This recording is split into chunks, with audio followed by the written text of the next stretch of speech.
देहिनाम क्षण भंगुरः, ये मनुष्य का शरीर दुर्लभ है और एकदम क्षण भंगुर भी है, क्षण भंगुर है। अभी हैं, जरूरी नहीं कि सुबह रहेंगे। एक श्वास का भी कोई गारंटी नहीं है। आप दुकान जाइए, 5 रुपये का सामान खरीदिए, 5 रुपये का कोई सामान खरीदिए, तो ये भाई साहब इसका गारंटी है ना, बोल हाँ बहन 1 सप्ताह का गारंटी है, 1 दिन का 24 घंटा गारंटी है, कुछ गारंटी है, लेकिन मनुष्य जीवन का कोई गारंटी नहीं है। दुर्भे मानुषो देहो देहिनाम क्षण भंगुरः, ये हमारा शास्त्र कहता है। मनुष्य शरीर दुर्लभ है और है ये क्षण भंगुर, पानी का बुलबुला है, पता नहीं कब समाप्त हो जाए, कोई गारंटी नहीं। ये गारंटी रहता कि हम 70 साल 80 साल तक तो जरूर रहेंगे, उसके बाद हम मत जाएंगे, तब तो आदमी अपना प्लानिंग भी करता है, लेकिन कोई भरोसा नहीं कि कब तक हैं। बहन भाइयों सुनिए, तो समस्या क्या होती है, इन्हीं को कुछ कहिए। भाई साहब, बहन जी, अरे गायत्री यज्ञ कीजिए, गायत्री मंत्र का जप कीजिए, बच्चे का कल्याण होगा, पति का कल्याण होगा। भाई साहब क्या कहें, वातावरण ही दूषित है, वातावरण ही बहुत गंदा है, माहौल ठीक नहीं है, काम करने कहीं जाए तो बनता नहीं है, संयोग बनता नहीं है, हर जगह विरोध ही है। सही ना? क्या है? कलयुग है, कलयुग है, कलयुग नहीं महाकलयुग, घोर कलयुग है। कोई सत्कर्म की बात होती नहीं है। बहुत मेहनत कीजिए, हजारों रुपया खर्चा कीजिए, तो 10 बहने आ जाए सुनने के लिए तो बहुत है। क्यों भाई? ये घोर कलयुग है। सुनिए ध्यान से सभी भाई बहन। भाई साहब, ये कलयुग और सतयुग ये कब आया? ये कलयुग आया कब? कब आया आप लोग जानते हैं? ये आया द्वापर युग जब समाप्त हो रहा था, परीक्षित, राजा परीक्षित के काल में, राजा परीक्षित के समय, पांडव के पुत्र राजा परीक्षित के समय एक कलयुग आया। ठीक ना? समझ रहे ना? ये अर्जुन के पुत्र अभिमन्यु जो चक्रव्यूह में मारे गए, और उनके पुत्र परीक्षित, उनके शासन काल में एक कलयुग आया। एक बार परीक्षित महाराज घोड़े पर सवार होकर के अपने राज्य का निरीक्षण करने के लिए चले कि देखें कौन सुखी है, कहीं कोई दुख तकलीफ नहीं है। दिग्विजय के ख्याल से वो निकले। निजग्राहो जसा वीर कलिंग दिग्विजय क्वचित, नृपलिंगम धर्म शूद्रम धनंतम गौ मिथुनम पदा। सुनिए, तो रास्ते में उन्होंने देखा, परिचित हैं कि एक मोटा तगड़ा और बड़ा शरीर वाला, लगता है कोई राजा है, राजमुकुट पहना हुआ है, लेकिन इसका कर्म बहुत बुरा है, कुकृत्य है। अरे ये एक गाय और बैल के जोड़े को डंडा से मार रहा है, पैर के ठोकों से मार रहा है। एक कोई जरूर ये दस्यु है, ये आत्ताई है। महाराज परीक्षित ने तलवार निकाली और गए उसको मारने के लिए। अरे दुष्ट, तू निरपराध पशु को क्यों मार रहे हो? अच्छा, तुमको तो दंड देंगे बाद में, पहले हम सेवा कर लेते हैं गौ को और इस बैल को, जिसको तुम दोनों को मार रहे हो। सुनिए, परीक्षित गए बैल के पास। महाराज, आपको दुख का, आपके दुख का कारण कौन है? कौन आपको दंड दे रहा है? कौन मार रहा है? आप बताइए। आपको कष्ट देने वाला जो भी है उसको हम दंड देंगे। तो बैल ने कहा, परीक्षित इतने बड़े ज्ञानी थे कि बैल की भाषा को, जानवर की भाषा को भी समझते थे। बैल ने कहा, परीक्षित महाराज, मनुष्य 2 तरह का है, एक द्वैतवाद है, एक अद्वैतवाद है। जो द्वैतवाद है वो अपने दुख का कारण दूसरे को समझता है। द्वैतवाद यानी 2, हमको उनने गाली दिया, उनने डंडा मारा, उसने हमारे साथ अन्याय किया। तो जो द्वैतवाद है वो अपने दुख का कारण दूसरे को मानता है, लेकिन जो अद्वैतवाद है वो तो अपने दुख को अपने भाग्य मानता है, प्रारब्ध मानता है। मेरा दुख का कारण क्या है, कौन है, ये आप निर्णय करें। सुनिए सुनिए, ध्यान सुनिए। तो महाराज कृष्ण ने कहा, इतना बड़ा ज्ञान देने वाला इस साधारण कोई वृषभ नहीं है, कोई बैल नहीं है। अरे ये तो 4 पैर इसको होना चाहिए, बैल को कितना पैर होना चाहिए, 4 पैर होना चाहिए, लेकिन इसको तो एक ही पैर है, एक ही पैर पर खड़ा है। ये साक्षात धर्म है। परिचित समझ गए, ये कौन है, ये धर्म है। और वो गौ जो सुखी है, हड्डी बूढ़ी है, जिसको अभी मारा जा रहा था, वो दस्यु मार रहा था, ये गाय स्वयं पृथ्वी माता है, वो समझ गए। और ये कौन हो सकता है, ये कलियुग है। तो परिचित ने समझ गई बात कि धर्म का आज बुरा हाल है।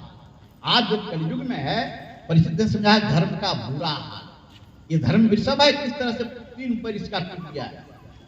तपः शौचम दया सत्यम इति पादा कृते कृता। धर्म का 4 चरण है, क्या क्या, तपः शौचम दया सत्यम इति पादा कृते कृता। यधर्मो शेस्त्रो भगना यस्मै संमदेस्तव। 4 चरण है धर्म का, क्या क्या है, पहला तप, दूसरा शौच यानी पवित्रता, बाहरी भीतरी की पवित्रता, शुद्धता, पवित्रता, तपः शौचम दया, तीसरी दया। ये 3 या एक सत्य केवल है जिस पर है टिका हुआ। अभी केवल एक सत्य है, 3 चरण धर्म का समाप्त है। तो किसने तोड़ा, एक कलियुग ने।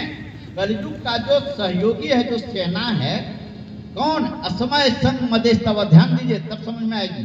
असमय संग मदेस्तव, असमय माने गर्व, जिसको हम स्वाभिमान कहते हैं। इसने तप को तोड़ा, तप पर प्रहार किया। असमय यानी गर्व कहते हैं ना, सब लोग ध्यान रखिए, कहते हैं ना हमको अपने देश के अंदर, देश के प्रति गर्व है, राष्ट्र के प्रति गर्व है, हम सनातनी हैं, हमको गर्व है। गर्व कहते हैं ना, स्वाभिमान भी इसको कहते हैं, स्वाभिमान। लेकिन बहनों भाइयों ध्यान दीजिए, हमारा शास्त्र कहता है स्वाभिमान गर्व ये भी धर्म के श्रेणी में नहीं है, ये अधर्म के श्रेणी में। ये भी नहीं होना चाहिए किसी के अंदर, ये भी नहीं। स्वाभिमान भी, इसको भी माना है ये कि अधर्म का ये है, अधर्म का अंग है। असमय संग यानी आसक्ति, दूसरा आसक्ति, शौच को, पवित्रता को आसक्ति ने बिगाड़ा, समाप्त किया। और तीसरा तपः शौचम दया, दया को इसने मदह, असमय संग मदेस्तव, मद, मद यानी अहंकार घमंड, उसने दया को समाप्त किया। देखिए ध्यान सुनिए, तप को किसने किया, गर्भ ने। तप को किसने किया, गर्भ ने उसको समाप्त किया। तपस्या थोड़ा सा अनुष्ठान किए कि गर्भ हो गया। अरे हम तो जल पर ही रहे, आपने अन्न खाया था 9 दिन नवरात्रि में, रोटी खाई, हम तो जल पर ही रहे, हम तो फल पर ही रहे। हम एक समय जल, एक ही समय में लिए, हम इतना माला जप करते हैं, एक गर्भ होता है ना। देखिए कितना सटीक है। तो जब ये गर्भ आ गया, जब ये स्वाभिमान आ गया कि हम एकादशी व्रत कर रहे हैं 10 साल से, ये जब गर्भ आ गया तो आपका वो तप खत्म हो गया। इसी ने तप को समाप्त किया, समझे। और दूसरा तपः शौचम, शौचानी शुद्धता, ठीक ना। शौचानी बाहरी भीतरी पवित्रता, पवित्रता को किसने मारा, आसक्ति ने, संग, असमय संग, संग ने मारा। आसक्ति हो जाए तो आपकी पवित्रता गई, ठीक ना। समझिए ध्यान से, बहुत हल्की है। आप पूजा पाठ कर रहे हैं, लेकिन आसक्ति कहाँ हो गई, बस अरे ये यहाँ तो दिखे पंडित जी गायत्री यज्ञ करा रहे हैं, ये कलश गलत रख दिए, बाएं तरफ दाहिने तरफ होना चाहिए। पंडित जी ने कहा था, अरे देखिए वो लाल फूल चढ़ाना चाहिए, सफेद फूल चढ़ा दीजिए। ये जो आसक्ति आपको हो गई, वो आपकी पवित्रता को खत्म कर दिया। आसक्ति जहां हो गई वो पवित्रता को खत्म कर दिया कि हम ये लाल चढ़ाएंगे, पीला चढ़ाएंगे। कई बहनें होंगी यहाँ, कई बहनें होंगी 4 बजे सुबह उठ करके फूल तोड़ती होंगी, लाल दुर्गा माता को, पीला इसको, हरा इसको, इसी में जोड़ती रहती है हिसाब। तो इसी ने आपके पवित्रता को समाप्त किया। सुनिए, एक बिल्कुल भाई साहब सभी सुनेंगे, हमारे साथ घटना बिल्कुल छठ व्रत होता है ना, छठ होता है ना, तो एक हमारे थोड़ा सा दूर में एक स्वीपर रहता था। आजकल हम लोग कहते हैं सफाई कर्मचारी, ये आज के सरकार ने नाम दिया सफाई कर्मचारी, इतना अच्छा। पहले कहते थे स्वीपर। तो वो एक स्वीपर था आदिवासी, गाल जा रहा है, डलिया ले लेकर के गीत गाते हुए सारे लोग जा रहे हैं नदी में। बाहर में हम भी खड़े हैं, हम भी देख रहे हैं, वो भी खड़ा है अपने द्वार पर उधर। धीरे धीरे वो हमारे पास आया, कहा साहब बुरा नहीं मानेंगे, कहने बोलो बोलो क्या आप लोग कहाँ छठ करते हैं। सुनिए कितनी मार्मिक बात बोली एक अनपढ़ आदमी, आप लोग कहाँ छठ करते हैं। 1 महीना से तो केवल दिमाग दौड़ते रहता है, क्या घट गया, क्या बच रहा है, ये ला वो ला, डलिया निकलने वाली है, अरे पान का पत्ता नहीं लाया, ये सुपारी नहीं लाया, ये क्यों आज लाया नहीं, कहीं मिले बेटा बाइक से जा रहा है 10 किलोमीटर दूर क्यों न मिले, लेकिन इसी लेकर के आना है, उसके बिना काम नहीं चलेगा। तो आप सब पूरे परिवार का तो दिमाग इसी में रखता है। और हम लोग क्या है साहब, हम लोग हाथ धो करके जल में खड़ा हो जाते हैं सूर्य भगवान का ध्यान। वाह, हम केवल इसी के चक्कर में है कि क्या कमी है, क्या अच्छा है, क्या बुरा है, यही आते हैं तो यही देखेंगे यज्ञ में, लेकिन श्रद्धा भावना को नहीं पकड़ेंगे। वही आपकी पवित्रता को समाप्त कर दिया। सुनिए, और तपः शौचम दया, अब आया दया। दया को किसने घमंड को किया, घमंड ने। कहते हैं कि दया से आप किसी को दान देते हैं तो कहता है कि दाएं हाथ से दान देते हैं तो बाएं हाथ को भी मालूम नहीं होना चाहिए। लोग ऐसा कहते हैं कि नहीं मालूम होना चाहिए, लेकिन आज गायत्री यज्ञ में आप सबको 5 रुपया 10 रुपया दे रहे हैं, आप 100 रुपया दे दिए तो पूरे मोहल्ला में आप कहेंगे हम तो 100 रुपया दिए थे, हम 100 रुपया दीदा। तब आपका वो त्याग, वो दया, किसी के प्रति आप दया किए, कोई भिखारी को ही दिए, कहीं जाके सेवा किए तो आपको वही कहेंगे। गायत्री परिवार में भी यही होता है, अरे हम गए तो यहाँ इतना यज्ञ कराए, वहां इतना कराए, इतना खंडोती बांटते हैं। हम कहते हैं गोष्ठी में भी बहनों को समझाते हैं, भाइयों को समझाते हैं, कभी ऐसा मत समझिए, सोचिए तक नहीं कि हम गए तो हम खंडोती बांटे, ये किए वो किए, नहीं नहीं, ये मन में आने ही मत। आप कहिए कि जो हमारा सामर्थ्य वो लगा, यही हम धन्य। तो यही आपका दया खत्म, दया को खत्म किया किसने, घमंड ने, अहंकार। ये परीक्षित ने समझा। तपः शौचम दया सत्यम इति पादा कृते किता अधर्मो से स्तरियो भगना अस्मय संगमते स्तव। ये अधर्म ने 3 को खत्म कर दिया, अब केवल सत्य बचा है। वो अब समझ गई कलयुग, गए कलयुग के पास। अरे दुष्ट कलयुग है, हमारे राज्य से बाहर चले जाओ, हमारे राज्य में नहीं रह सकते। तो उसको बहुत तेज दिमाग का था, कलयुग बहुत तेज दिमाग का था। तुरंत घुटना टेक दिया और अपना सर चरणों में रख दिया। महाराज, परीक्षित महाराज ने कहा हम तुमको अभी समाप्त कर देंगे, मृत्यु दंड देंगे, तुम राज्य से भाग जाओ। तो शरणागत हाथ जोड़ करके वो सर पर को प्रणाम कर लिया। अब ये नियम है कि जो शरणागत हो जाए उसको मार नहीं सकते। महाराज परीक्षित हमारे राज्य से निकल जाओ। महाराज ऐसा नहीं हो सकता है, ऐसा नहीं हो सकता है, ब्रह्मा ने हमको भी बनाया है और हमारा समय आ गया, हम रहेंगे, हम रहेंगे। आप बहुत अच्छे राजा हैं, दयालु हैं, परोपकारी हैं, हम शरणागत हैं, आपके शरण में हैं, आप कृपा कीजिए, आप हमको स्थान दे दीजिए, हम वहीं रहेंगे। अच्छा, तो ठीक है, तुमको मस्थान देते रहो। यभ्यर्थी तदा तस्मै स्थानानि कले ददो द्यूतम पान स्त्रियम सूना यत्र धर्मा चतुर्विधा। जाओ 4 जगह दिए रहो। कहाँ कहाँ? द्यूत, जुआ, द्यूतम, जुआ में रहो। सुनिए, यही कलयुग है, यही सतयुग है। ये कॉलोनी का क्या नाम है? हजारी मोड़े, ये नाम है। अच्छा, हजारी बस्ती। हाँ, तब हजारी मोड़ कैसे होगा? अच्छा ठीक है, चलिए। तो ये हजारी बस्ती में यही कलयुग है, यही सतयुग है। श्रीमद् भागवत महापुराण के अनुसार सुनिए, कहते हैं क्या कि हम क्या कहे कि परीक्षित महाराज ने कहा चलो तुमको स्थान दिए। कहा? दूध यानी शराब, जुआ, दूध यानी जुआ। तुमको जुआ जहां होता है वहां रहो। इसका मतलब क्या हुआ? जो जुआ खेलता है उसके घर में कलयुग है, जिसके घर में पूजा होता है वो सतयुग में। यही है दोनों, शास्त्र कहता है। तो जहां जुआ होता है तुम वहां रहो। द्यूतम पानम, जो शराब पीता है वहां तुम रहो, शराब की भट्टी में तुम रहो, हैं, शराब में रहो। द्यूतम पानम स्त्रिय यानी लंपटता, व्यभिचारी, व्यभिचार जहां होता है, लंपटता जहां होता है वहां तुम रहो। और सूना यानी हिंसा, वहां रहो। द्यूतम पानम स्त्रिय सूना यत्र धर्मा चतुर्विधा।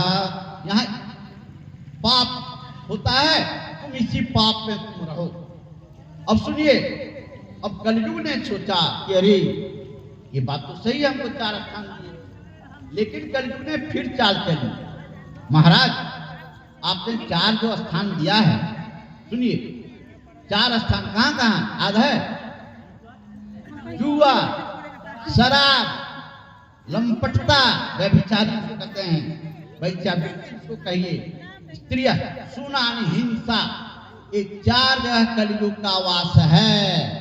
आप सावधान रहिएगा, 4 जगह कलयुग। तो कलयुग ने कहा भगवान महाराज आप जो 4 जगह दिए ना मंजूर है, लेकिन भगवान हमारा परिवार बहुत बड़ा है और ये आप 4 जगह दिए हैं, इसमें पूरा परिवार रह पाना मुश्किल है। और निंदित जगह भी है, सबसे निंदित जगह है। एक बड़ा अच्छा जगह दे दीजिए भगवान, एक अच्छा जगह दीजिए। कलयुग ने कहा बस आपकी कृपा हो जाएगी, बड़ा एक अच्छा दे दीजिए। तो परीक्षित ने कहा अच्छा, ये अभ्यर्थी तथा तस्मै स्थानी है। जब फिर उसने मांगा तब परीक्षित महाराज ने क्या दिया? रजोगुण का स्वर्ण धन, सोना नहीं लिखा है, रजोगुण का धन, रजोगुण का स्वर्ण धन, जो भी है, सोना हो धन हो। क्या मतलब हुआ? जो परिश्रम से आप कमाते हैं, आपके पति 30 दिन ड्यूटी किए, सुबह से शाम तक ड्यूटी किए और तब मिला, पेमेंट मिला, इंक्रीमेंट मिला, बोनस मिला, पैसा मिला, और आपने कहा हम इस बारी चैन बनवाएंगे, और आप बनाए तो क्या उसमें कलयुग रहेगा? नहीं रहेगा। सुनिए ध्यान से, उसमें नहीं रहेगा। लेकिन यदि गलत तरीके से दूसरे का हक मार करके, चोरी चमारी करके और गलत तरीके से कोई धन कमाते हैं, तो उस धन में वो रजोगुण धन है, उसमें कलयुग का वास है। बोलिए वेद माता गायत्री की, समझे ना? तो इस तरह से अपने पति को अपने घर में कहिए कि रजोगुण का धन हमारे घर में नहीं आना चाहिए। आप परिश्रम कीजिए, हम सूखी रोटी खाएंगे वो मंजूर है, बच्चे सूखी रोटी खा लेंगे वो मंजूर है, लेकिन घर में परिश्रम की कमाई ही आनी चाहिए। गलत तरीके से कमाई आएगी तो उससे कुसंस्कार बढ़ेगा, कलयुग का वातावरण बनेगा। तो इस तरह से परीक्षित को मालूम हुआ, ओ ऐसा कलयुग का आगमन हुआ, ठीक ना? अब क्या हुआ? चारों परीक्षित महाराज बड़े सज्जन, बहुत महान राजा थे। वो चाहते तो आ करके राज्य में नियम बनाते, ढिंढोरा पिटवा देते और सूचना देते कि सुनो भाई, आज हमने जंगल में कलयुग को ये 5 जगह दिया है, ये 5 जगह से तुम लोग बंद करके रहो। कोई जुआ नहीं खेलेगा, कोई शराब नहीं पिएगा, कोई व्यभिचारी नहीं प्रवृत्ति का होगा, कोई हिंसा नहीं करेगा और कोई गलत तरीके से धन नहीं कमाएगा। ये 5 जगह से तुम लोग बच कर रहना, कलयुग नहीं आ सकेगा। कह सकते इन बड़े उदार थे, संत स्वभाव के थे, निर्मल हृदय, किसी से बैर नहीं। वो जंगल की बात भूल भी गए और कलयुग प्रवेश कर गया। हर जगह वो हजारी बस्ती, हजारी मोड़, स्वांग, गोमिया, हर जगह कलयुग हावी हो गया। कलयुग हर जगह चला आया और आज हर जगह केवल कलयुग का वास है ना? हर जगह कलयुग का वास है। सुनिए, कहते हैं कि एक बार नारद जी पृथ्वी का भ्रमण किए तो बड़े उदास हुए। अरे 84 लाख योनियों में मनुष्य श्रेष्ठ है। सब मम प्रिय, भगवान राम कहते हैं, सब मम प्रिय सब मम उपजाए, सब ते अधिक मनुज मोहि भाए। 84 लाख योनि हमारा ही पुत्र है, हमने ही सबको पैदा किया है, लेकिन मनुष्य हमारा सबसे अधिक प्यारा है। लेकिन